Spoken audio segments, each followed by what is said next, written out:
At my son's wedding, his mother-in-law said loud enough for everyone to hear, "That's not a mother, that's a mistaken address." The bride laughed and clapped like a seal at feeding time. But my son didn't laugh. He stood up, called off the wedding in front of everyone, and did something that destroyed their family fortune the next day. Where are you watching from today? Drop your location in the comments below and hit that like and subscribe button. Now, let me tell you how we got to this beautiful disaster. Because, honey, this story is about as sweet as revenge gets. 6 months before that glorious train wreck of a wedding, I was living my quiet little life in Cedar Falls, Iowa, thinking my biggest problem was whether to plant tulips or daffodils in my front garden. At 62, I'd perfected the art of being exactly what people expected, a widow living comfortably on my late husband's pension, driving my sensible Honda Civic, and making casseroles for church potlucks. What they didn't know was that my modest lifestyle was about as real as Jessica's future marriage was going to be. My son Tyler had been dating this Jessica Walsh for 8 months, and I'd met her exactly twice before she started planning their engagement, like she was organizing a military invasion. The first time was at Tyler's birthday dinner, where she spent the entire evening photographing her salad for something called Instagram, while asking me pointed questions about my financial security as I aged. Charming girl, really. The second meeting was when she brought her mother, Patricia Walsh, to get to know Tyler's family better. Patricia swept into my modest little house like she was touring a homeless shelter, making helpful suggestions about updating my decor and asking if I'd considered downsizing to something more manageable. Meanwhile, Jessica was in my kitchen opening cabinets and drawers like she was conducting a home inspection.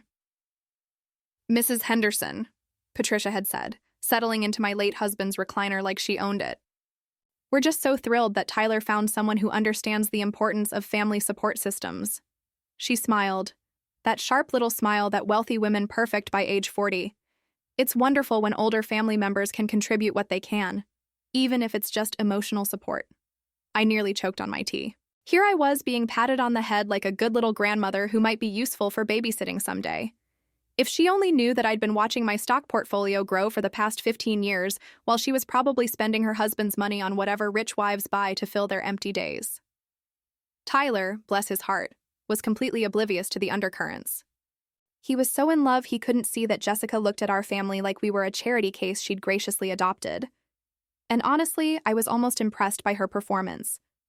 The girl had studied us like we were a science project, determined to figure out exactly how much we were worth and how she could best manage us. But here's what Jessica and her delightful mother didn't understand about small-town Iowa widows. We didn't survive the farm crisis, 3 recessions, and various family dramas by being stupid. We just let people think we are because it's amazing what folks will say when they think you're harmless. The engagement announcement came in November, and with it, Jessica's first real mistake. She called me personally to share the wonderful news and to let me know they'd already booked the Walsh family estate for a June wedding. Not asking if June worked for our side of the family, mind you, just informing me of the decision they'd made. "Mrs. Henderson," she gushed over the phone, "we're so excited to make Tyler a part of our family. The Walsh estate can accommodate 300 guests easily, and Mother has already spoken to the florist about the arrangements. Of course, we understand that your side of the family might be more modest in their expectations." I made appropriate grandmother noises while mentally calculating exactly how modest Jessica was about to discover my expectations could be, because you see, my dear soon-to-be daughter-in-law had made one crucial error in her research about Tyler's family background. She'd never asked about my maiden name. 3 weeks after Jessica's condescending phone call, I was sitting in my accountant's office reviewing my annual financial statements when I realized exactly how I was going to handle my future daughter-in-law's superior attitude. The numbers on the page were quite satisfying. 15 years of careful investing had turned my husband's modest life insurance payout into something considerably more substantial than anyone in Cedar Falls suspected. "Mrs. Henderson," my accountant, Robert Chen, said, adjusting his glasses as he reviewed my portfolio, "You've done remarkably well with these investments. Your current net worth has reached $3.8 million. I smiled and nodded like this was routine information, but inside I was doing a little victory dance. My late husband, Jim, had always said I had a good head for numbers, and apparently he'd been right. While everyone assumed I was living on his pension and Social Security, I'd been quietly building a fortune that would have made Jessica's mother soil her designer panties. The plan started forming in my mind like a beautiful, terrible flower blooming in spring. Tyler called that afternoon, voice bright with excitement. "Mom, Jessica's parents want to meet you properly before the wedding. They're planning a little dinner party next weekend. Nothing fancy, just immediate family." "How lovely," I said, already imagining what I'd wear to this nothing fancy dinner party. "Will it be at their home?" "Their estate, actually. Jessica says it's been in the family for generations. I guess they have quite a bit of property out in West Hills." Tyler paused. "Mom, I should probably mention that the Walshes are they're pretty wealthy. Jessica's dad owns several businesses, and her mom comes from old money. I don't want you to feel uncomfortable or anything." Sweet boy. He was actually worried about me feeling out of place among rich people. If he only knew that I'd been getting investment advice from the same financial advisors who manage portfolios for half the wealthy families in Iowa. "I'm sure I'll be fine, dear," I assured him. "I'll just be myself," and that was exactly what I intended to do. The Walsh estate turned out to be one of those sprawling colonial mansions that screamed, "My great-grandfather made this fortune during the Industrial Revolution, and we've been coasting on it ever since." The circular driveway could have parked a dozen cars, and the front garden looked like something from a magazine spread about gracious living. I pulled up in my Honda Civic behind Tyler's modest Toyota, both of us looking like we'd gotten lost on the way to the servants' entrance. Jessica emerged from the front door, wearing what I suspected was a $500 cocktail dress.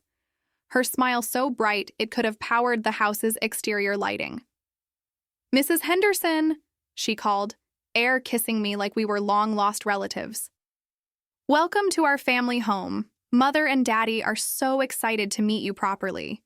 The interior was all marble floors, crystal chandeliers, and the kind of furniture that costs more than most people's cars.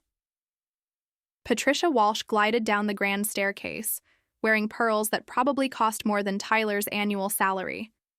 Her husband Gordon trailing behind like a well-dressed shadow. "Margaret," Patricia said, taking my hands like she was blessing me with her touch. "How wonderful to finally have a proper visit. Jessica has told us so much about Tyler's family." I'll bet she had. Dinner was served in a dining room that could have seated 20 people comfortably, though it was just the 6 of us around one end of their mahogany table. The conversation flowed like expensive wine, with Patricia and Gordon sharing stories about their recent trip to Europe, while Jessica hung on every word like they were recounting the secrets of the universe.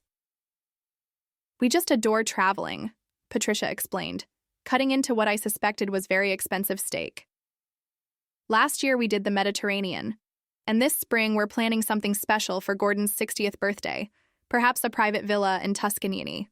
"How lovely," I said, taking a sip of wine that probably cost more per bottle than most people spend on groceries in a week. Travel is so broadening. Jessica leaned forward eagerly. "Mrs. Henderson, Tyler mentioned you've never been outside the Midwest. We were thinking that after the wedding you might enjoy visiting us when we take trips, as family." The condescension was so thick you could have cut it with the silver butter knife sitting beside my plate. Here they were generously offering to include the poor little small-town grandmother in their glamorous lifestyle, probably expecting me to weep with gratitude at their charity. "That's very thoughtful," I replied, wondering how they'd react to learning that I'd been considering buying a vacation home in Florida with my investment returns. But the real show began when Gordon started talking about his business empire. 3 car dealerships, 2 restaurants, and what he called various other investments that were apparently doing quite well. He had that particular swagger that wealthy men get when they're showing off for someone they consider beneath them, explaining market strategies and business principles like he was teaching a kindergarten class. The key to success, he informed me, gesturing with his wine glass, is understanding that money makes money. Most people never figure that out. They work for wages their whole lives instead of making their capital work for them. I nodded thoughtfully, as if this was the first time I'd ever heard such wisdom, while mentally calculating that my portfolio had probably outperformed his various investments by at least 15% over the past 3 years. That's when Patricia delivered the line that sealed their fate. "Margaret, dear," she said, her voice dripping with fake sweetness, "I hope you don't feel intimidated by all this wealth.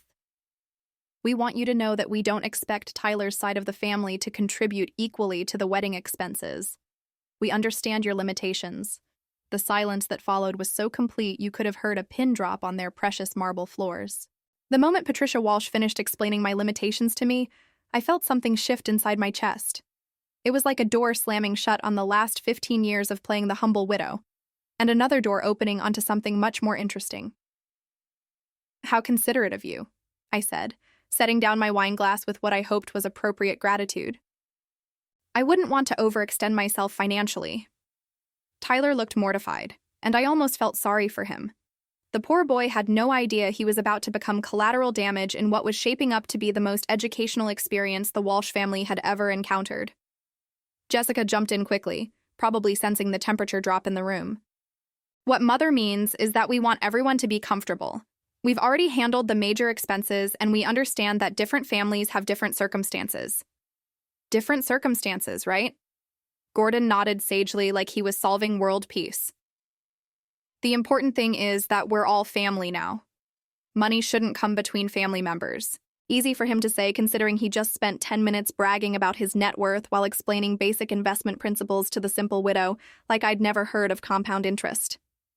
I smiled and made appropriate murmurs of agreement while planning exactly how I was going to educate this charming family about assumptions and circumstances.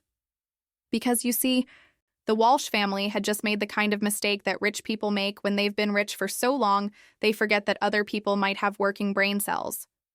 They'd assumed that modest meant poor and quiet meant stupid. After dinner, Patricia insisted on giving me the full tour of their family home, which was really just an opportunity to show off their art collection, their library full of leather-bound books that had probably never been opened, and their master bedroom suite that was larger than my entire downstairs. "The house has been in Gordon's family for 4 generations," she explained, running her fingers along the marble mantelpiece in their living room. "We've updated it considerably, of course, but we've maintained its historical character." "It's beautiful," I said honestly, because it really was. "You must feel very fortunate to have such a legacy." "Oh, we do," Jessica chimed in. "It's part of why Gordon and I are so committed to family traditions. We want Tyler to understand what it means to be part of something substantial, something that lasts." The message was clear. Tyler was marrying up way up, and his little corn-fed family should be appropriately grateful for the elevation in social status. That's when I decided to start phase 1 of what I was already thinking of as project education. "Jessica, dear," I said, "I hope you won't think I'm being presumptuous, but I'd love to contribute something special to your wedding. Perhaps the rehearsal dinner. I know it's traditional for the groom's family to handle that." The 3 Walshes exchanged quick glances. Patricia's smile became just a touch more strained. "Margaret, that's so sweet of you to offer," she said carefully. "But the rehearsal dinner is already arranged. We thought it would be easier for us to handle all the details given our experience with larger events." Of course, I nodded. "Then perhaps I could handle the flowers or the photography." Another exchange of glances. Gordon cleared his throat. "The thing is, Margaret, we've already contracted with the vendors we prefer to use. They're quite exclusive, and probably more expensive than what you're used to working with in Cedar Falls." Ah, there it was again. The gentle but firm message that my small-town budget and small-town vendors weren't up to Walsh family standards. "I understand completely," I said, and I did. I understood that they wanted complete control over Tyler's wedding, so they could showcase their wealth and social position while keeping his family in the background, like embarrassing relatives you had to invite, but hoped wouldn't embarrass you too much. What they didn't understand was that they just handed me the perfect opportunity to demonstrate exactly what Margaret Henderson was capable of when properly motivated. "Well then," I continued sweetly, "perhaps I could give Tyler and Jessica a wedding gift instead, something that might help them start their new life together." Jessica's eyes lit up like a slot machine hitting jackpot. I could practically see her calculating how much the poor widow might be able to scrape together for a wedding gift. "That would be lovely, Mrs. Henderson," she said. "Honestly, just having your blessing means the world to us. Your blessing." Like I was the village elder bestowing wisdom on the young couple instead of Tyler's mother who'd raised him alone for the past 12 years and deserved a little more respect than being patted on the head and told to stay in my lane. I smiled, my most grandmotherly smile, and made mental notes about guest lists and seating arrangements. and exactly which reporters from the Cedar Falls Gazette might be interested in covering what was going to be the social event of the year. Because Jessica Walsh was about to learn that there's a big difference between being humble and being harmless. And Gordon Walsh was about to discover that some people understand making money work for them better than he'd ever imagined. But first, I had some research to do and some phone calls to make. Starting with my investment advisor, who was going to be very surprised by my request to liquidate certain assets for what I was going to tell him was a family wedding gift. Phase 1 of Project Education was about to begin. The morning after my enlightening dinner with the Walsh family, I sat in my kitchen with my laptop and a fresh cup of coffee, beginning what I like to think of as my due diligence research. If Gordon and Patricia Walsh wanted to play the wealthy family superiority game, I figured I should understand exactly what kind of wealth I was dealing with. What I found was interesting. The Walsh family business empire, while impressive sounding, was built on some surprisingly shaky foundations. Gordon's 3 car dealerships were heavily leveraged, with 2 of them showing declining sales over the past 18 months. His restaurants had mixed reviews and what appeared to be significant debt. The various other investments he bragged about seemed to consist mainly of some rental properties and a small stake in a local shopping center that was losing tenants to the new mall outside town. The house, while beautiful, was mortgaged to roughly 70% of its current value. Patricia's old money appeared to be more like old debts. Her family's fortune had been significantly reduced by her father's gambling problems and her brother's series of failed business ventures. The Walsh family was wealthy, certainly wealthier than most people in our area, but they were what my financial advisor would call house rich and cash poor.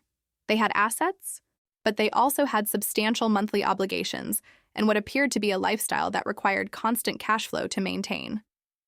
This information made me smile in a way that probably wasn't very Christian. But I'd stopped worrying about being perfectly Christian around the time Patricia Walsh explained my limitations to me. I called Tyler that afternoon to check in about wedding plans and to fish for a little more information about his future in-laws. "Mom, I have to ask," Tyler said after we'd covered the basics about guest lists and menu choices. "You seemed a little quiet at dinner last night. Is everything okay? I know the Walshes can be overwhelming." Overwhelming. That was one way to put it. "They seem like lovely people," I said carefully. "Very successful. Jessica's lucky to have grown up with such advantages." "Yeah, it's pretty intimidating sometimes," Tyler admitted. "Gordon's always talking about business deals and investment strategies. I feel like I need to take a finance class just to keep up with the conversation." "Has Jessica talked about your plans after the wedding? Where you'll live, career goals, that sort of thing?" "Actually, Gordon offered me a position at one of his dealerships, sales manager, with the possibility of working my way up to part ownership eventually. It's a huge opportunity, Mom. Way better than anything I could get with my current experience."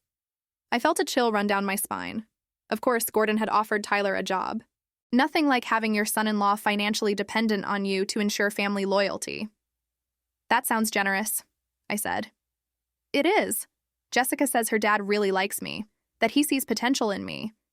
The only thing is the salary is mostly commission-based to start, and they want us to move closer to town, so I can be available for weekend sales events and evening customer appointments. Closer to town. Yeah, they found this apartment complex about 20 minutes from the dealership. Jessica says it's really nice, and since I'd be making more money eventually, we can afford the higher rent eventually. Always eventually with people like the Walshes. Meanwhile, Tyler would be working for commission, living paycheck to paycheck, and completely dependent on Gordon's continued goodwill for his financial survival." "Have you signed anything yet?" I asked. "Not yet. Gordon wants to wait until after the wedding to make it official. He says it's bad luck to mix business with family celebrations. Or maybe Gordon wanted to make sure the wedding happened before he locked Tyler into an employment contract that would give him complete control over my son's future." That evening, I called my investment advisor with a very specific request. "Robert," I said, "I want to liquidate $500, earned dollars from my portfolio. I know that's a significant chunk, but I have something important I want to do with it." There was a long pause. "Margaret, that's quite a substantial withdrawal. What did you have in mind? We've talked about being careful with large expenditures that might impact your long-term security." "Don't worry," I assured him. "This is an investment in my son's future. I want to give Tyler and his fiancée a wedding gift that will really set them up for success." What I didn't tell Robert was that the gift was going to set them up for success in ways that Jessica and her family would never see coming. Because while the Walsh family had been busy being condescending and superior, I'd been researching more than just their financial situation. I'd also been looking into Gordon's business practices, his competitors, and the local commercial real estate market. And I'd found something very, very interesting. The shopping center that Gordon owned a small stake in, it was about to be sold to a development company that wanted to tear it down and build a new medical complex. The sale would happen in approximately 8 months, and current investors stood to make about 300% return on their investments. But the development company was still looking for additional investors to help fund the purchase. Investors with ready cash and a willingness to move quickly, the kind of investors who might want to buy out smaller stakeholders like Gordon Walsh before the big payday arrived. I spent that entire evening on the phone with lawyers and business managers, putting together what was going to be Tyler's wedding gift and Jessica's education in the difference between appearing wealthy and actually being wealthy. Phase 2 of Project Education was about to get very interesting. 2 weeks before the wedding, I was sitting in my lawyer's office reviewing papers that would have made Gordon Walsh very, very nervous if he'd known they existed. But Gordon was too busy basking in his role as the generous father-in-law, giving Tyler his big break in the car business to pay attention to what Tyler's humble small-town mother might be doing with her time. "Everything is in order, Margaret," my attorney Sarah Mitchell said, sliding the documents across her desk. "The investment company is legally established. Tyler is listed as the primary beneficiary, and the initial funding is confirmed. Are you absolutely sure about this strategy?" I looked at the papers that would transfer my son from Gordon Walsh's employment trap into complete financial independence. And I've never been more sure of anything in my life, Sarah. I've spent 15 years watching my investments grow while people assumed I was just another widow living on Social Security and casseroles. I think it's time Tyler learned that his mother isn't quite as helpless as everyone believes. The plan was beautifully simple. Instead of Tyler taking Gordon's commission-based job at the dealership, he would become the managing partner of Henderson Investment Properties, a company that would purchase Gordon's stake in the shopping center development project, along with several other strategic investments that I'd been monitoring for months. Tyler would start his married life not as Gordon's financially dependent employee, but as a businessman with enough capital to buy and sell Gordon Walsh's entire empire twice over. The wedding gift would be presented as a modest check that Tyler and Jessica could use for whatever they wanted. Maybe a down payment on a house, maybe some furniture, maybe a nice honeymoon. Nothing that would alarm the Walsh family or make them suspicious. What they wouldn't know until several months after the wedding was that the modest check would be backed by a business structure that would make Tyler independently wealthy within 2 years. But first, I had a rehearsal dinner to attend. The Walsh family had indeed handled all the details for the rehearsal dinner, which was being held at the country club where Patricia and Gordon were members. The guest list was small, just immediate family and the wedding party, which meant I would be spending the evening being graciously tolerated by people who considered me a charity case. I spent considerable time choosing my outfit for this particular performance. Nothing too expensive looking, nothing that would contradict my carefully maintained image as the modest widow, but something nice enough to show that I was making an effort to fit in with their standards. I settled on a simple navy dress from a nice department store paired with my grandmother's pearl necklace. The one real piece of jewelry I wore regularly because it looked appropriately sentimental and modestly valuable. What none of them knew was that I'd had those pearls appraised years ago, and they were worth approximately $15,000. My grandmother had excellent taste in jewelry, even if she'd lived modestly, just like her granddaughter. The country club was exactly what I'd expected, all polished wood and leather chairs, and the kind of understated elegance that screamed, "We have so much money. We don't need to prove it." Patricia had reserved the private dining room, and the table was set with china that probably cost more than most people's cars. I arrived precisely on time, carrying a modest gift bag containing a picture frame I'd purchased specifically for this occasion. Nothing too expensive, nothing that would seem presumptuous, just something appropriate for the mother of the groom to give to the happy couple. "Margaret," Jessica squealed. Jessica air kissing me like we were the closest of friends. "You look lovely. That necklace is so vintage." "Vintage, right?" "Thank you, dear," I said, handing her the gift bag. "Just a little something for you and Tyler to remember this special time." She opened it immediately, of course. and her smile became just a touch more forced when she saw the simple silver frame. It's very sweet," she said, clearly calculating how quickly she could hide it in a closet after the wedding. Tyler hugged me warmly, looking handsome in his new suit, probably the most expensive clothing he'd ever owned, courtesy of the Walsh family's insistence on appropriate formal wear for their country club standards. "Thanks, Mom," he whispered. "I know this has all been kind of overwhelming. I really appreciate you being so flexible about everything." Flexible, another interesting word choice. Gordon and Patricia held court at their end of the table, regaling the group with stories about other weddings they'd attended at the club, other social events, other demonstrations of their established place in local society. They were in their element, surrounded by the kind of people who understood the importance of appearances and social position. The conversation flowed along predictably elegant lines, until Patricia asked me about my plans after the wedding. "Margaret, now that Tyler will be starting his new position and moving closer to town, you'll probably be rattling around in that big house all by yourself," she said with concern that sounded almost genuine. "Have you thought about downsizing? There are some lovely senior living communities that might be perfect for someone in your situation." "Senior living communities? For someone in my situation?" I smiled sweetly and took a sip of wine that probably cost more than my monthly grocery budget. "That's thoughtful of you to worry," I said, "though I think I'll stay put for now. The house has so many memories, and I'm quite comfortable there." "Of course," Gordon jumped in. "But as we get older, it's important to be practical about these things. Maintenance costs, property taxes, the burden of homeownership. Sometimes it makes more sense to let professionals handle those responsibilities, the burden of homeownership. Like I was some doddering old woman who couldn't figure out how to pay bills or call a repair service. I'll certainly keep that in mind," I said, while mentally calculating that my house was paid off, worth approximately $180, $1,000, and cost me less per month to maintain than most people spent on car payments.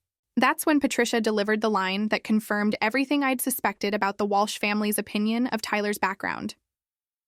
"You know," she said, reaching over to pat my hand like I was a confused child, "Jessica and Tyler want to have children fairly soon, and we'd love for their little ones to have a grandmother who can really contribute to their upbringing. Someone stable and appropriate." Appropriate. The word hung in the air like a challenge, and I felt my smile become sharp enough to cut glass. "I certainly hope I'll be able to contribute," I said quietly. What I didn't say was that my contribution to my future grandchildren's upbringing was going to include trust funds that would pay for their college educations, down payments on their first houses, and enough financial security to ensure they never had to depend on anyone's charity or condescension, including their other grandparents. But first, I had to get through this wedding without letting any of them see what was coming. The rehearsal dinner continued with toasts and well wishes and all the appropriate social rituals.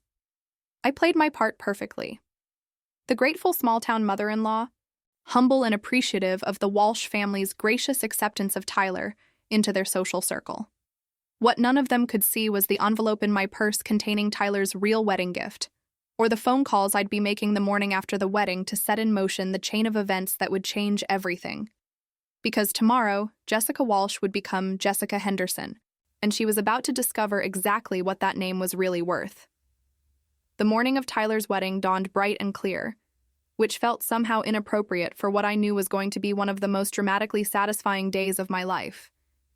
I'd spent the previous evening double-checking every detail of my plan while pressing my simple mother of the groom dress, a modest blue ensemble that had cost exactly $89 at JCPenney and would help maintain my carefully crafted image for just a few more hours.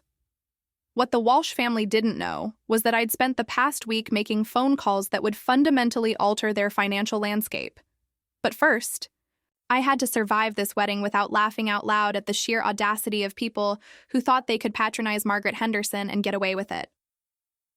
I arrived at the Walsh estate at 10:00 in the morning, as requested, carrying a wedding card containing what appeared to be a modest check for $5,000, enough to seem generous from a small-town widow, but not so much as to raise suspicions about my actual financial capacity. What they couldn't see was the additional paperwork in my car that would transfer Tyler from Gordon's employee to Gordon's business competitor by Monday morning. The estate was buzzing with activity. Florists were arranging what appeared to be $50, hours and dollars worth of roses and lilies throughout the grounds. Caterers were setting up stations that could have fed half of Cedar Falls, and a string quartet was doing sound checks on the terrace where the ceremony would take place. Patricia was in her element, directing traffic like a general commanding troops, while Jessica glided around in a silk robe that probably cost more than my monthly grocery budget, accepting compliments on her upcoming transformation from Walsh daughter to Walsh daughter-in-law. "Margaret," Patricia called, spotting me near the gift table. "How lovely that you're here early." Jessica specifically requested that Tyler's family feel included in all the preparations. Feel included. Right.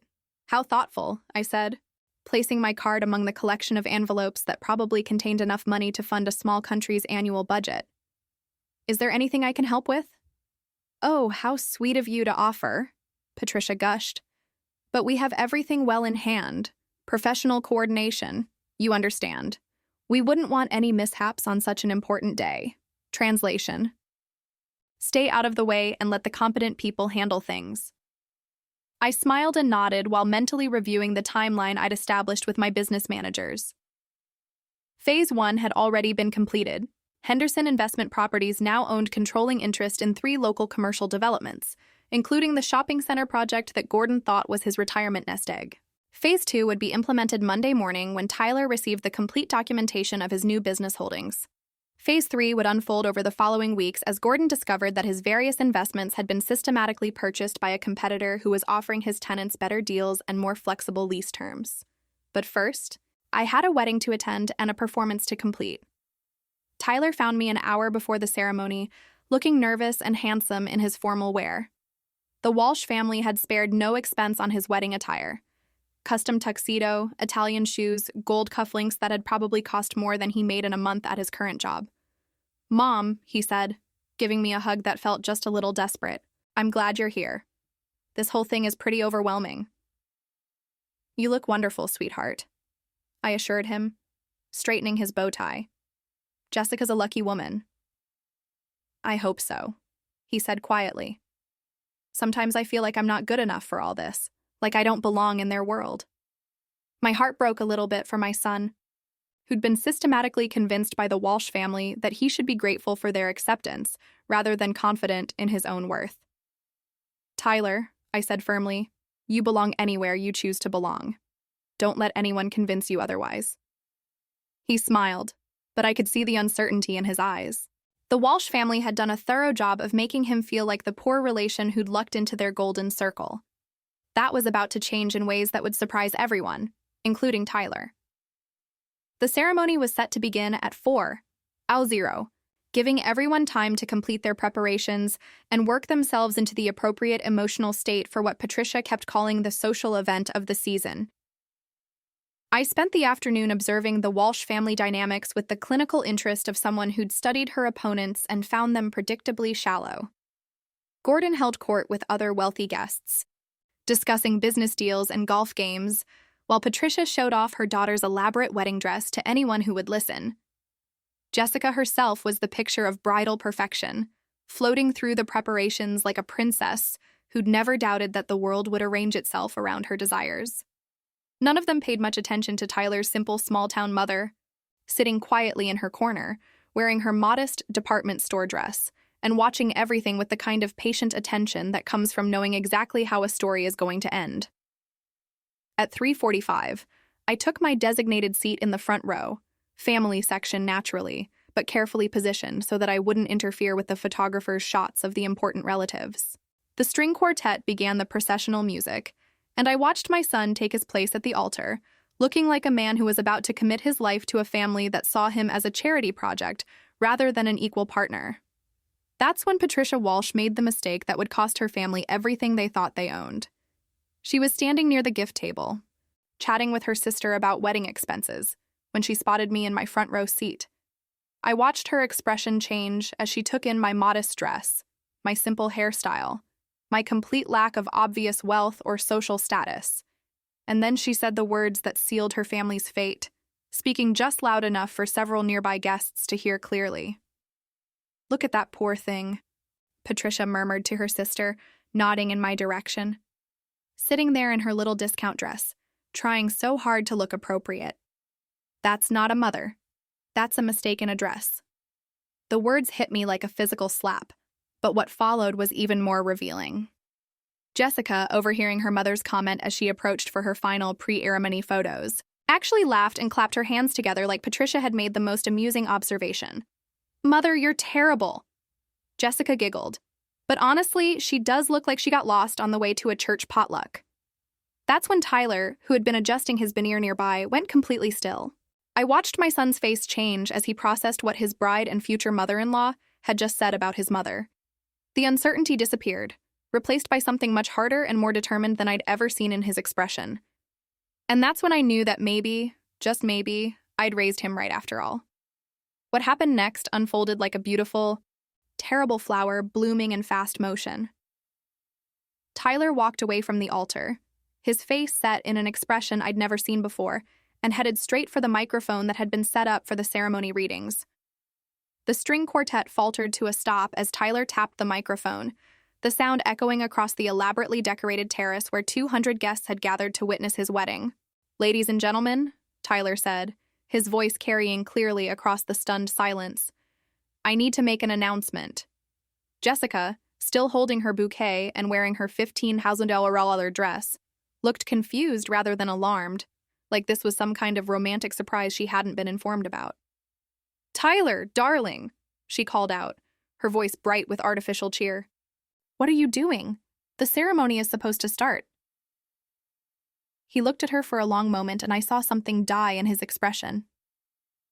"Jessica," he said into the microphone, 5 minutes ago I heard you and your mother discussing my mother's appearance. You called her a mistaken address and laughed about how she looked like she got lost on the way to a church potluck.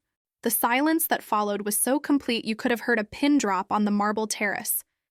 Jessica's face went white, then red, then white again, as she realized that half of Cedar Falls' social elite had just heard her exposed as the petty, cruel person she actually was. "Tyler, that wasn't we were just," she stammered, but he held up his hand to stop her.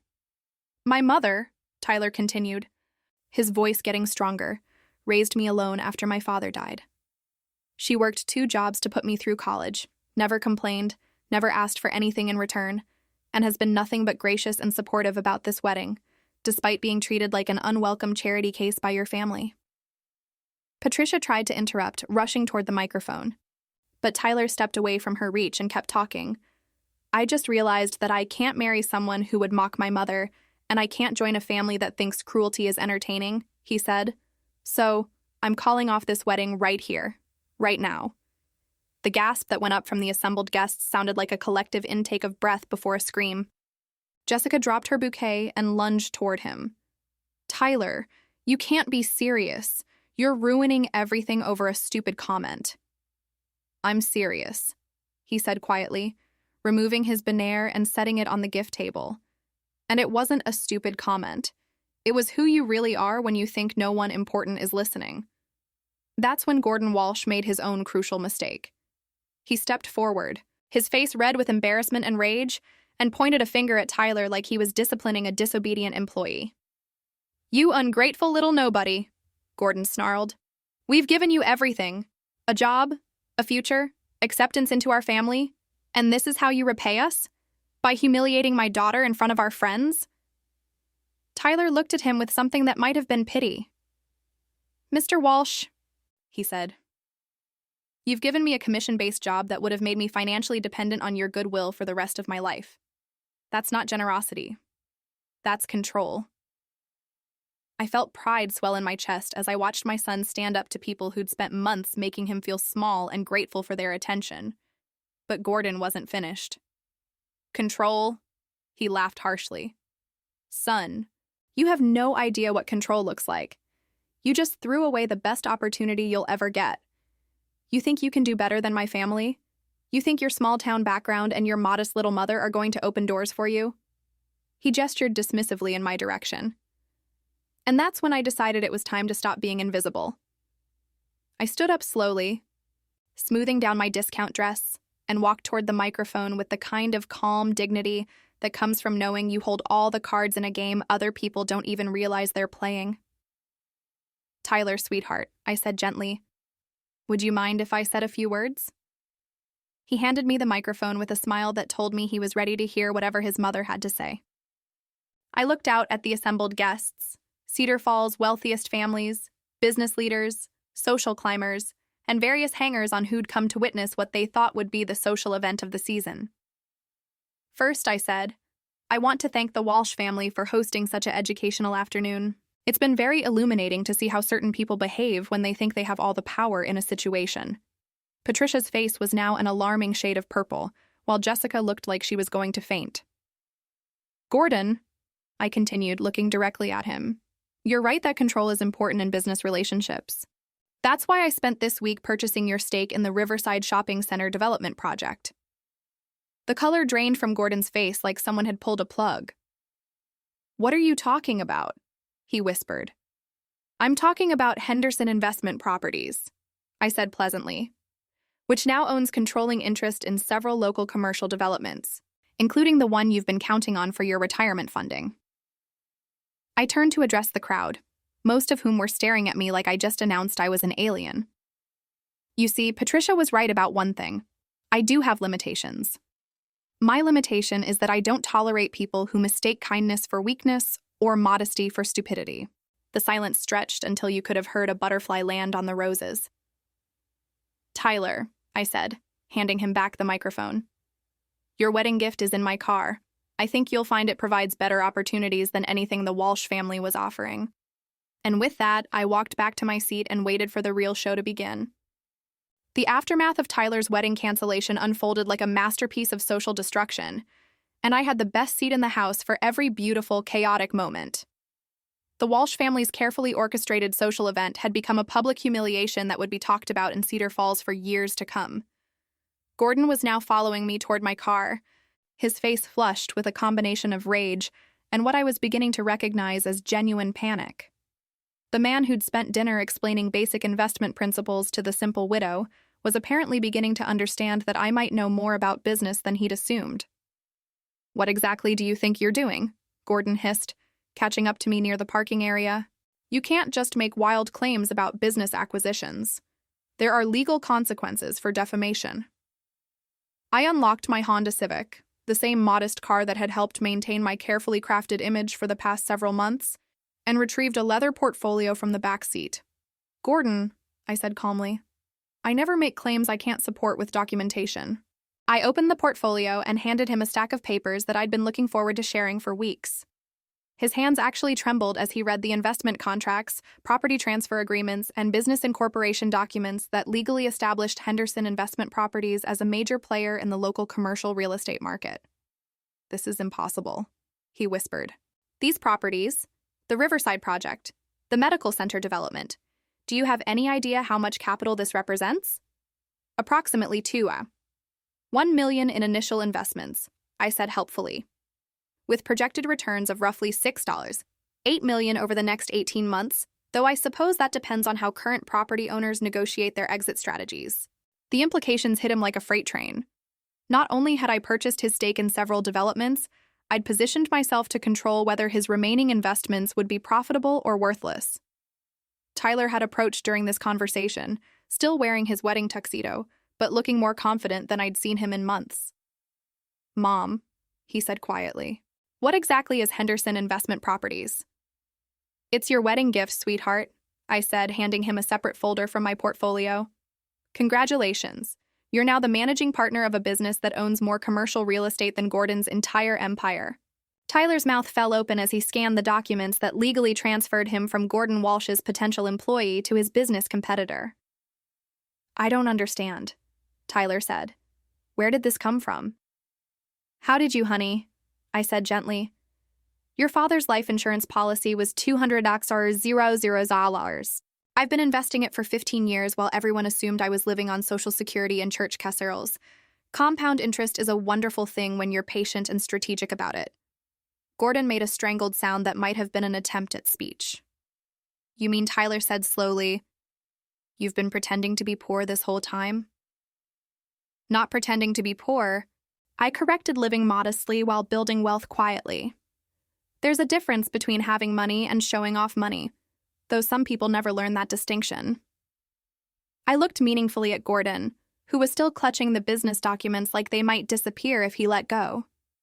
The beautiful thing about real estate investment, I continued conversationally, is that it's not just about buying properties. It's about understanding market timing, development potential, and strategic positioning. For instance, did you know that the medical center development is expanding faster than originally projected? Gordon's face went ashen. What does that mean? It means they need more commercial space than they initially calculated. They're actively looking to buy out smaller investors at premium rates to accelerate their development timeline. I smiled. The kind of smile that probably wasn't very grandmotherly. Of course, Henderson Investment Properties is in a position to negotiate those buyout terms on behalf of all current investors. Being the majority stakeholder does have its advantages. That's when the full scope of Gordon's situation became clear to him.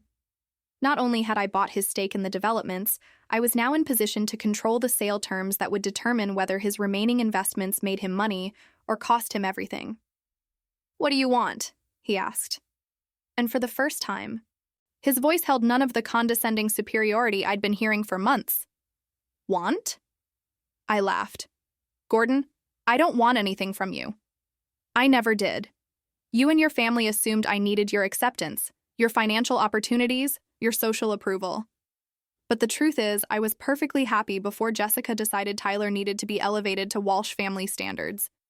Tyler was reading through his business documents with an expression of growing amazement and pride. "Mom," he said, "this is incredible. But why didn't you tell me? Why did you let the Walsh family treat you like a poor relative they were generously tolerating?" I finished.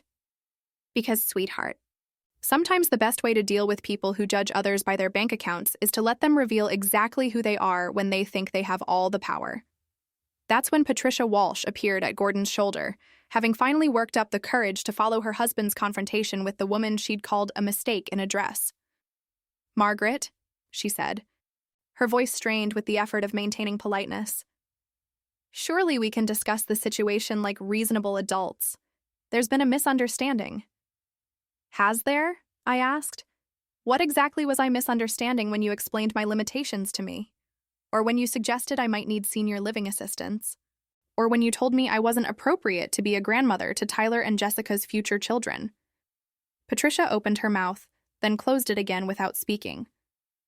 "The only misunderstanding," I continued, "was your assumption that modest meant powerless and quiet meant stupid." I gathered my papers and closed the portfolio with a satisfying snap. "Tyler," I said, "your business managers will contact you Monday morning to walk you through your new responsibilities as managing partner. I think you'll find the position offers better advancement opportunities than anything the Walsh family had planned for you." As Tyler and I walked back toward my Honda Civic, I could hear Gordon and Patricia having what appeared to be an urgent whispered argument about damage control and financial implications. But the real consequences of their assumptions were just beginning to unfold. Monday morning arrived with the kind of crisp autumn clarity that made everything seem possible, and I was sitting in my kitchen with a cup of coffee and the Cedar Falls Gazette when my phone started ringing. The first call came at 7:43 a.m., and by 8:15, I'd fielded 6 different conversations with reporters, business associates, and what appeared to be half the local social circle, wanting to know if the rumors about the Henderson investment empire were actually true. The 7th call was from Tyler, and his voice contained a mixture of excitement and bewilderment that made me smile.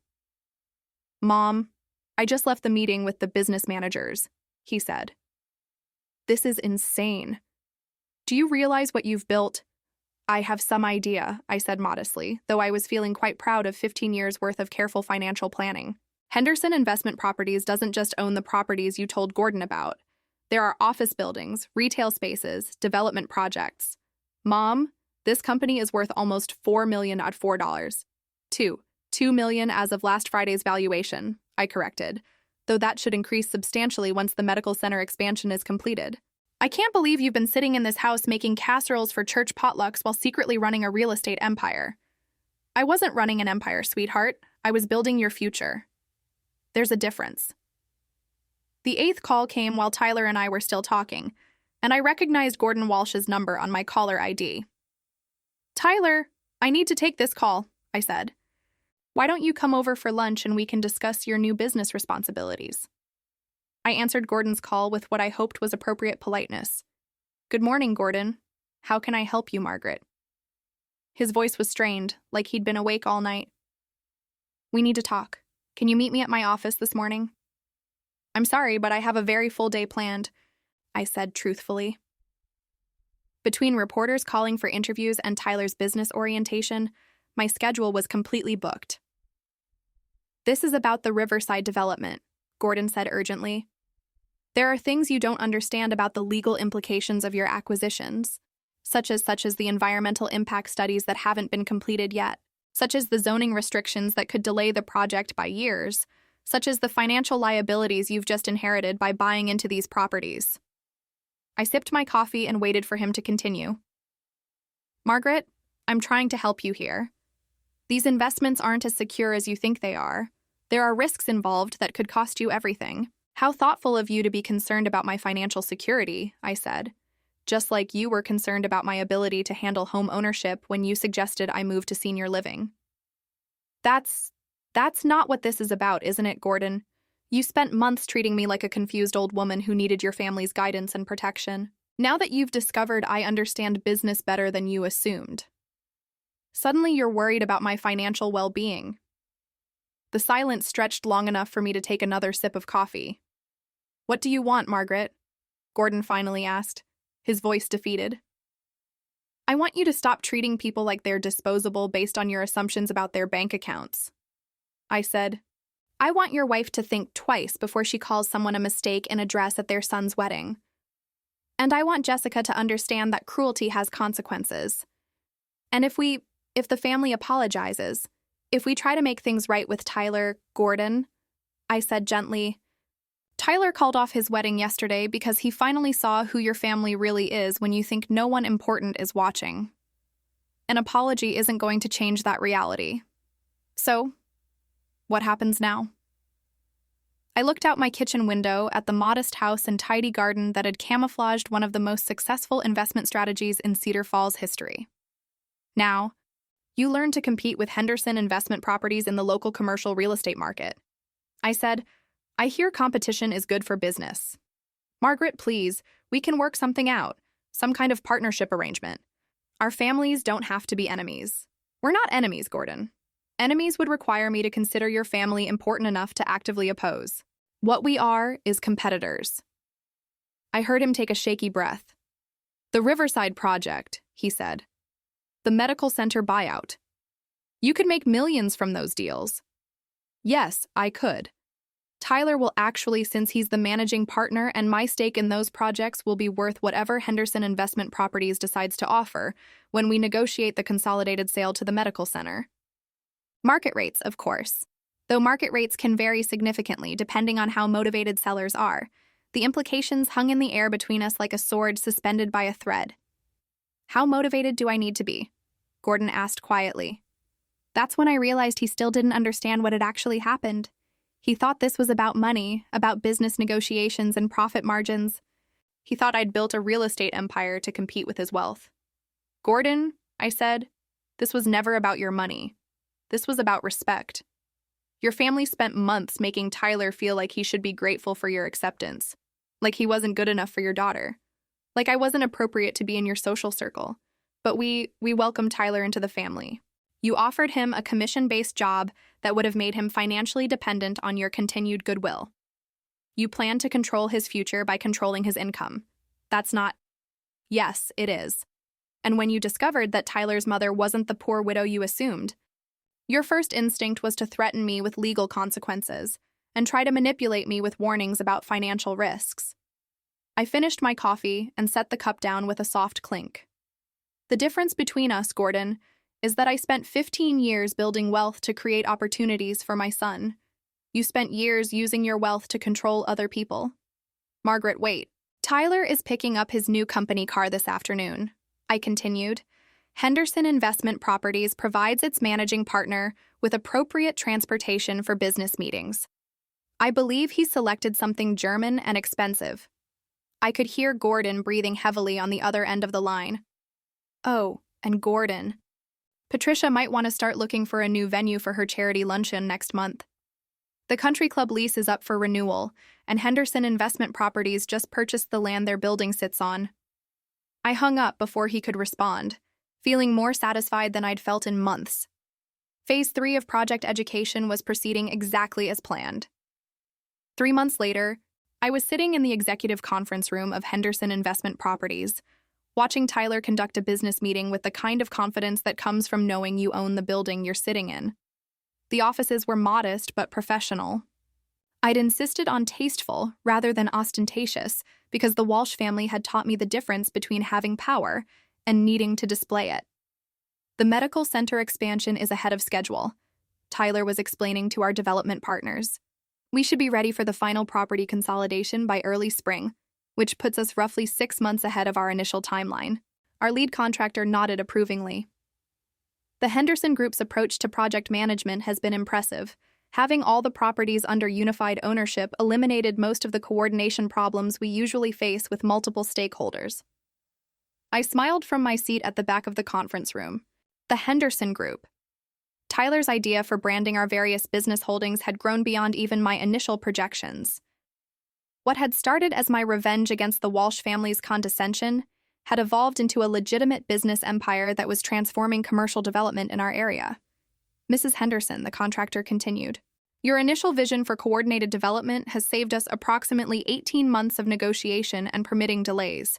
The efficiency gains alone have increased the project's profitability by roughly 30%. Thank you, I said, though Tyler deserves the credit for implementation. I'm just the founding investor, which was true, though it didn't capture the full satisfaction of watching my son grow into a businessman who could buy and sell Gordon Walsh's empire twice over. After the meeting ended and our partners left, Tyler and I sat in his office reviewing the quarterly financial reports that showed Henderson Investment Properties was now worth approximately $7, $8 million, and growing. Mom, Tyler said, I still can't believe you planned all this while letting everyone think you were just the modest widow making casseroles. The casseroles were real, I pointed out. I do actually enjoy cooking for church events, but the rest of it, the 15 years of investment planning, the business strategy, the timing of the Walsh family take-own.